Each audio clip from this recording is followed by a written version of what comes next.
মানুষ যখন তার নামাজকে ভুলবে না তখন সে অপরাধকে ভুলে যাবে। আর মানুষ যখন তার নামাজকে মনে রাখতে পারবে তখন সে এটা মনে রাখতে পারবে যে আমি অপরাধ করব না।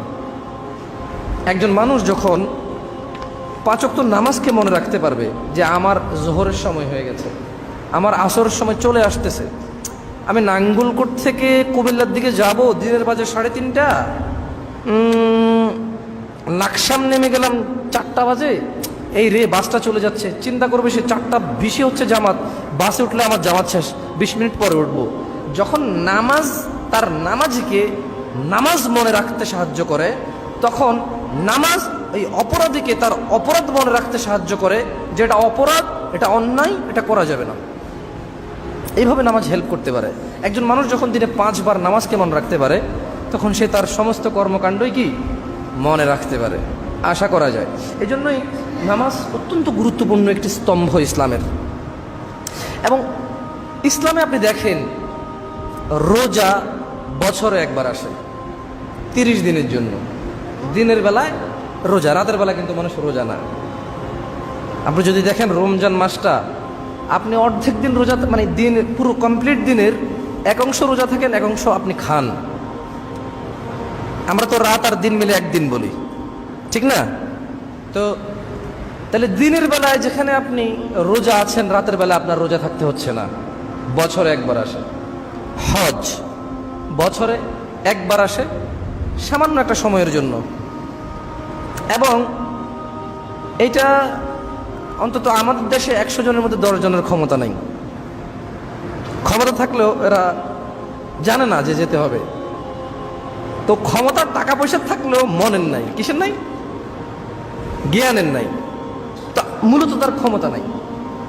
আমাদের দেশে 100 জনের মধ্যে 10 জনের হজের ক্ষমতা নাই। এর মধ্যে এই 90 জন যাদের ক্ষমতা নাই, এই 90 জনের মধ্যে কিছু আছে অর্থের অভাব, বেশিরভাগটা, আবার কিছু আছে মন মানসিকতার কার্পণ্যতার কারণে তার ক্ষমতা নেই হজ করার। কিছু আছে জ্ঞানই নেই, এটা কত গুরুত্বপূর্ণ একটা জিনিস, তার গুরুত্ব জানা নাই। তো তার জ্ঞানের ক্ষমতা কম, তার জ্ঞান দিয়ে সে বিবেচনা করতে পারে না এটা করা লাগবে। তো তাহলে রমজান বছরে একবার আসে 30 দিনের জন্য, হজ বছরে একবার আসে সমর্থবানের জন্য, যাকাত সমর্থবানের জন্য। আপনি যে মুসলিম, আপনি যে মুমিন, আপনাকে এটা কে বুঝায়? একমাত্র নামাজ। একমাত্র কি?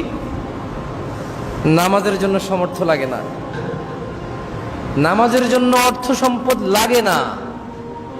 নামাজ আল্লাহ এত ভালোবাসে, এত ভালোবাসে, এ নামাজের জন্য আল্লাহ কোনো শর্ত দিয়ে দেয়নি যে ধনীরা করবে গরিবরা করবে না, বছরে একবার আসবে বা 2 বার আসবে, এমনটা আল্লাহ করেননি।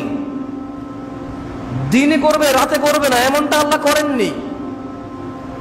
ছোট করবে বড় করবে না, এমনটা আল্লাহ করেননি।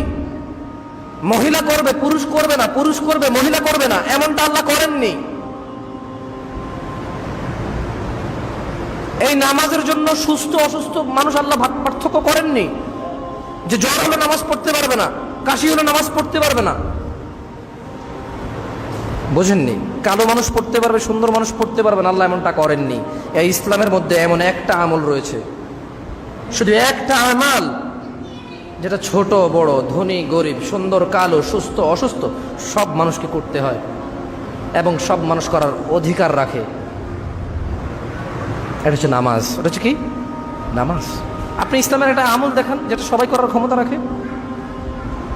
দান সদাকা না থাকলে কি পারে? থাকলেই যেখানে করে না। এই যে কোরআনের এত আয়াত দান সদাকা নিয়ে, এটা কি মানে আপনাকে কি বলছে এখানে? যার আছে তাকে বলতেছে তুমি করো, না করলে ফেঁসে যাবা। তার মানে যাদের আছে তারা করে না। এই জন্য আয়াতগুলো যে তোমার আছে তুমি কেন করতেছো না, তুমি করো, না করলে ফেঁসে যাওয়া। বোঝেননি? তার মানে একটা শ্রেণীকে আল্লাহ বাদ দিয়ে দিয়েছে ওখানে, যার তৌফিক নেই তাকে তো বলেইনি। সলাহ, নামাজ একমাত্র ইবাদত যেটা ছোট বড় সবাইকে একসাথে করে। দৈনিক 5 বার। আপনি সকাল ফজরে ফজর পড়ি, সন্ধ্যায় আমরা মাগরিব পড়ি, রাত 8টায় আমরা ইশা পড়ি। তার মানে রাত দিন 24 ঘন্টার মধ্যে আল্লাহ দিনের বেলা এবং রাতের বেলা নামাজকে বাধ্য করেছেন, ছোটকে এবং বড়কে, মহিলা এবং পুরুষকে। আল্লাহ এত ভালোবাসে নামাজকে। আপনি ভালোবাসেন? আমরা নামাজকে ভালোবাসি, আলহামদুলিল্লাহ।